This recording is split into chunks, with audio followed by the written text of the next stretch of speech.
Hello everybody, it's your pal Distearia here, and that's right, it's time. My third comic that I've been teasing for weeks is now here, Haiku's Magical World.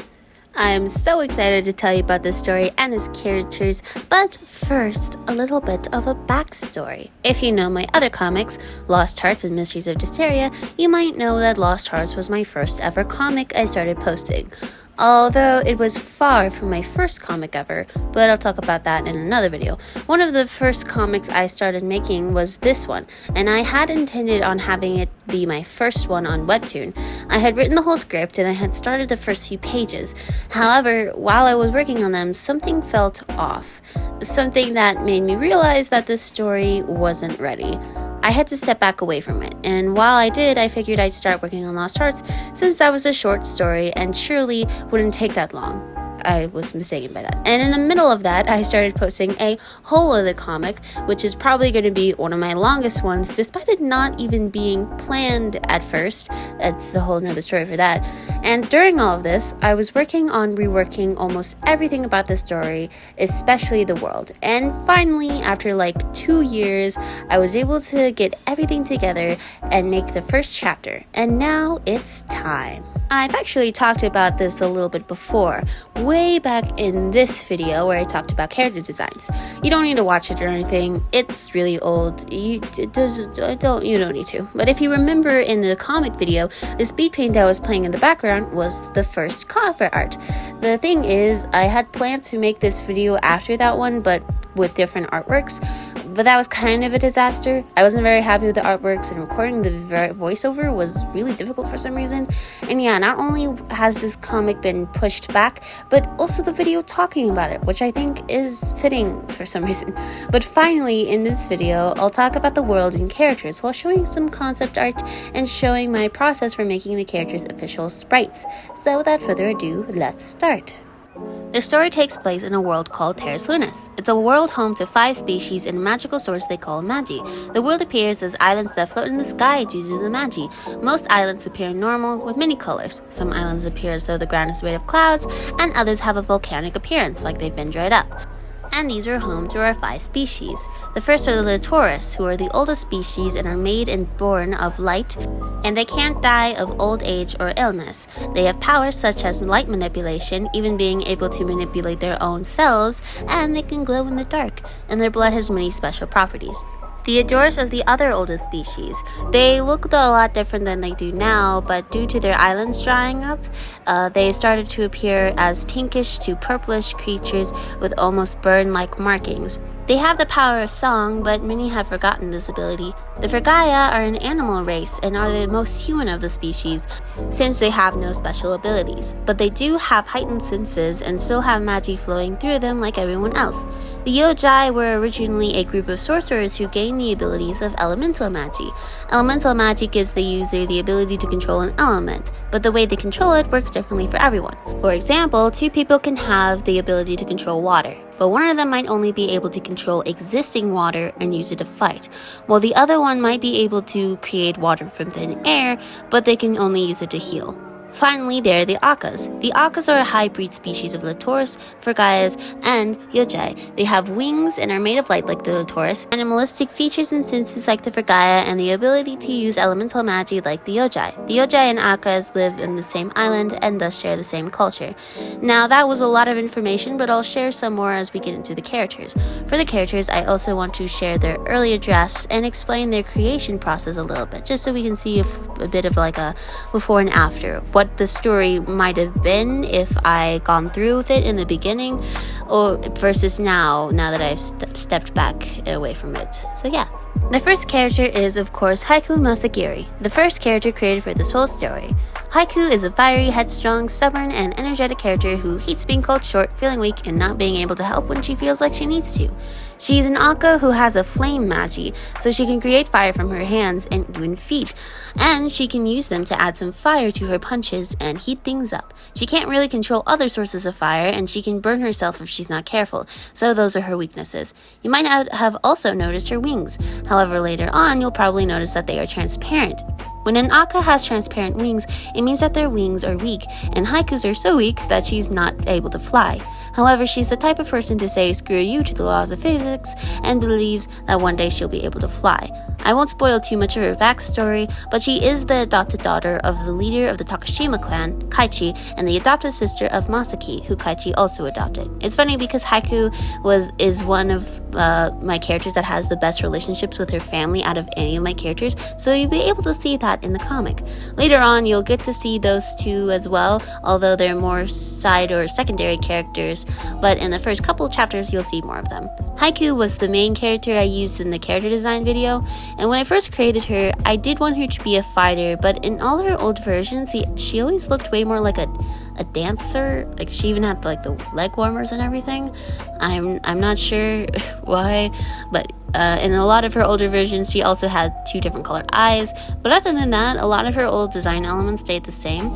But I also incorporated a lot more blue, just because I felt like that's a nice contrasting pop of color. She's also one of the characters I have the easiest time drawing, so it's a good thing she's the main character of this whole thing, because I'm going to be drawing her the most. For her design, I wanted her to clearly be energetic and lively, so I gave her the no-sleeve boxer look, with her hayori being tied around her waist and having messy pigtails and also being short. Since I drew these characters lined up next to each other, you'll probably get to see clearly the height differences. One other thing I couldn't really do here, but you'll see in close-up shots in the comic, is that the Akkas and Yojai have highlighted shapes at the bottom of their pupils corresponding with their power. So Haikus, of course, look like flames.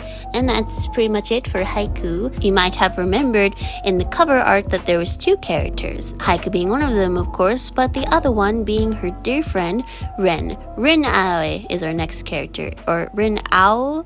I gave her that last name and I don't have to pronounce it. Hang on. Okay, I looked it up and I think it's Aoi. Aoi. Yes, that's how you say it. That last name might not make much sense since it literally means blue, and Rin's not like a very blue character design at all. But you know, that might make sense in later on in the comic when you realize that she didn't actually originally have a last name, so it kind of was picked at random. Rin and Haiku have been best friends since childhood, and she's one of the main reasons why Haiku doesn't get more hurt than she probably would. Rin is much more logical than Haiku and is super protective. However, she can also be really anxious, can overthink things, and is pretty distrusting of others. However, she'll always be there if Haiku is in trouble. As you can see, Rin uses a spear to fight, specifically a yari. Rin has a flower elemental magi, so her thing is plants and flowers. She can summon and form plants from underneath the ground and use them to tangle up and trap enemies, and she can even create flowers that emit a poisonous toxin. However, she can only do this with soil or when she's in contact with the outside ground. Rin is a yojai, and yojai all have spots of color on their skin, mostly appearing under their eyes, ears, neck, and shoulders, and other places on the body. She also has a small scar on her face, which I hadn't originally planned, but I ended up keeping when I accidentally drew it in another drawing of hers. It was a mistake in the line art process, but I ended up keeping it because I thought, hey, that looks pretty cool. Rin's designs has changed slightly over the years, as you can see, and in her latest designs, I really wanted to add in more flower and petal imagery, so I used a petal brush to add petals on the ends of her coat. I probably won't be able to use the petal brush all the time, but it makes it easier, as well as a gradient. Other than that, she's always had short dark pink hair, purple eyes, and her long coat. For the longest time, her main weapon was a scythe, but I felt like that felt a little random. I'm glad I replaced it, especially because I found out an interesting history fact associated with the yari that makes sense with her backstory, but I won't spoil that here. Her eye patch is also part of her backstory I don't want to get into, but you'll see plenty of her in the comic. If you watched the last video, you might have noticed that Rin and Haiku were the 2 characters I used for the cover page, but there are still 2 other main characters in this, so let's go over them. Ranika, who is best girl, is next. Ranika is a Frigaya, specifically a cat Frigaya, so she doesn't have any special abilities, but she's trained herself in the martial arts and skilled with the knife, so she can still hold her own in a fight. Ranika is very kind and calm, is the most level-headed of the group, and the one who can think the most rationally, even in tense situations. Ranika has a love for fashion and moved away from the Frigaya Islands to pursue her dream. However, she also has the tendency to run away from her problems, but she won't let this stop her from helping. Ranika was always meant to be the sweetheart one that was into fashion, but her previous looks didn't really convey that super well. Her current look is supposed to be good for traveling and fighting, but also cute. It wasn't until recently recently that I gave her a bag, but I always planned for her to have one. In the script, she was always meant to have a bag, but her physical design didn't have one, but now she does. So yeah, she uses her bag to carry her knife, probably anything important for traveling, maybe some books, stuff like that. I don't know how she carries all that in a small bag like that. It's a magic bag. It's a magic bag. She does come in a little later on, but you'll get to see more of her, so do not worry. But yeah, talking a little more about her original designs, fun fact, a while back in her first designs, she was always meant to be pink. Her main color scheme was supposed to be pink, but that didn't really make any sense when you consider Haiku's supposed to be the one that had the pink color scheme, and having two colors with that same color scheme kind of doesn't really work. Ren kind of has a bit more of a pinkish color scheme, but it's like pink and black, so it works a little better paired with Haiku. But having Ronica also be a main color being pink didn't really work, so I changed it to yellow.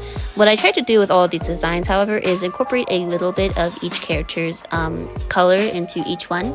So Haiku has blue on her design, which you'll see the last character up here has a lot of blue in their design.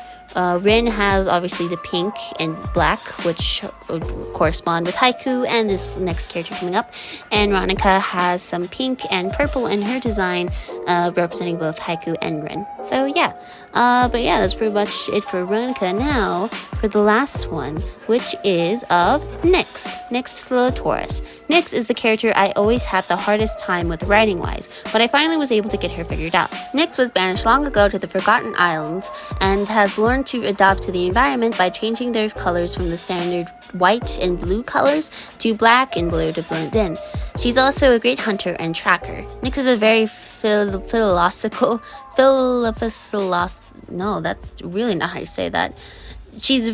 She likes philosophy and often talks in a very light but sophisticated way. However, this is mostly an act of his, and you'll see in the comic that there will be times where his truer, more friendly but slightly nervous side will show through.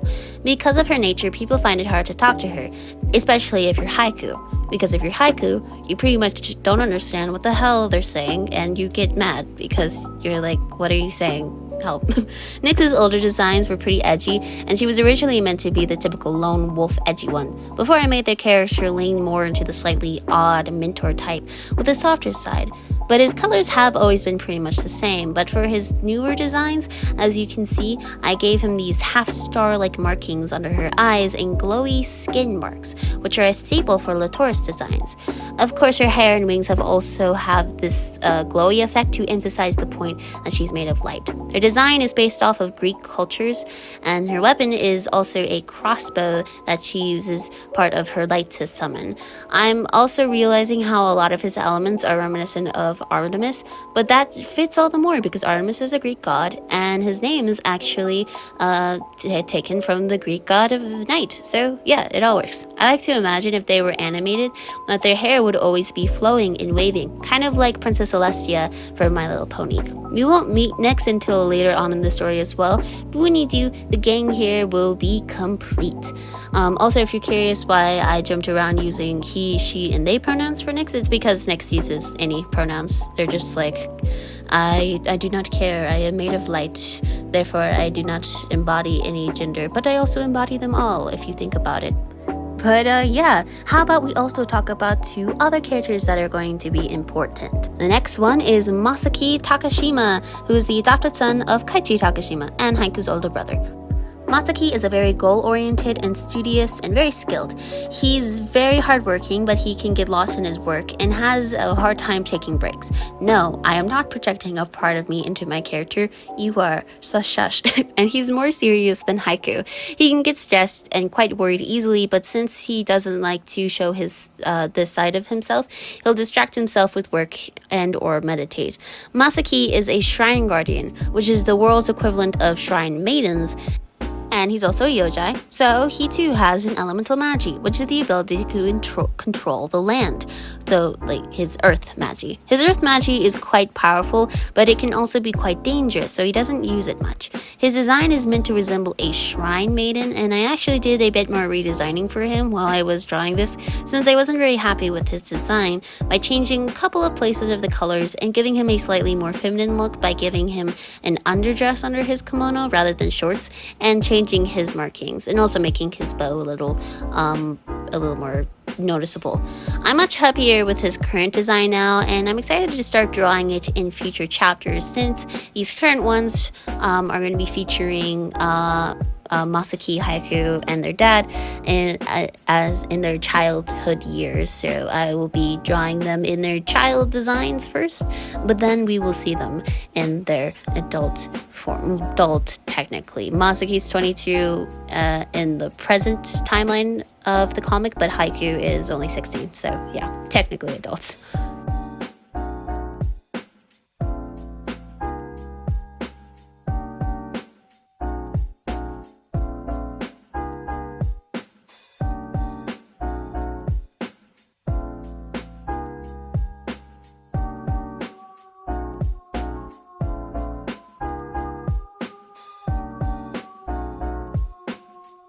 Now, it's finally time for Kaichi Takashima. His was the most redesigned in this, but I'll talk about that more in a bit. If you've been on my channel for a while, you might remember that name, and it's because it was the name of my first ever Genshin Impact OC that I made on this channel. In fact, when I was designing this character in the first place, I basically just took that character and made him to be a Haiku's Magical World character. The reason for this was while I was writing the story script, I had given him a name that was very close to Kaichi's, and after remembering why it seemed so familiar, I figured it would be a fun idea to bring him into this. But yes, Kaichi Takashima is Haiku's and Masaki's adopted dad and the leader of the Takashima clan. He's very calm, gentle, and kind, and he tries his best to be a good leader and father, and always tries to put their needs above his own. This can be a bit detrimental due to his condition that he has, but he keeps it a secret from others. He can be very busy and stressed, but he always tries to take time away from his work to spend some time with his kids. He has a water magi, which allows him to create water, which can be used for healing. Although it can be used for fighting, it's better for healing, so that's what he focuses on, but he can still hold his own in a fight. Now, you might have noticed while drawing this, I had both his old reference sheet and the artwork of the first Kaichi up, and that's because I was really reworking him in this drawing. This was because I realized that his design was a bit messy and didn't have a good silhouette and looked a bit too much like Red Shogun. The reworks I did included replacing his braid with a long high ponytail that the first Kaichi had, and adding in more of the red from his necklace and replacing the gray in his outfit, and adding more of the gray into his hair. And I also added some droplet-like shapes on his kimono to, because water. But I'm glad I did this because I really like how this design turned out here. It makes him seem much more like a clan leader, and he also looks a bit more related to Masaki and Haiku because there's some elements of both of them into him. Even though they're not related by blood, I think it's still cute because they are family after all. And yeah, overall, that's it. These are the main characters. There is one more character I didn't draw, but that's the antagonist. That's the main villain. And maybe I should have drawn her here, but oh well, it's fun. But yeah, I hope you all have enjoyed me rambling about the characters in my newest comic. Yay, I'm so excited for that to be out now. And if you want to read the comic, you can read it on Webtoon and Tapas. I'll have both of those links down below. And the first 3 episodes are out now as of this video. So you can check those out now if you want to. And yeah, also it updates every Wednesday, so keep a lookout for that. And if you've been on my channel for a while, you might have noticed that that's the exact same posting schedule as Lost Hearts was. I figured that would be a good uploading schedule for Haiku's Magical World, and kind of the main reason why I waited to do this until Lost Hearts was finished. So yeah, and don't you worry, Mysteries of Distearia is still going to be updated as well every other Friday on Webtoon and Tapas, so also keep a lookout for that. And yeah, if you want to be caught up with all my artworks as well, you can follow me on all my socials, on my Instagram, and yeah, you can check all that out down below. You can also subscribe if you want to. I don't usually ask people to subscribe, but if you want to subscribe to here on this channel, you may do that. And yes, I'm so excited to finally start posting this story, and I hope you guys enjoyed it. And everything will be linked in the description below. And with that, I'll see you guys next time. Bye.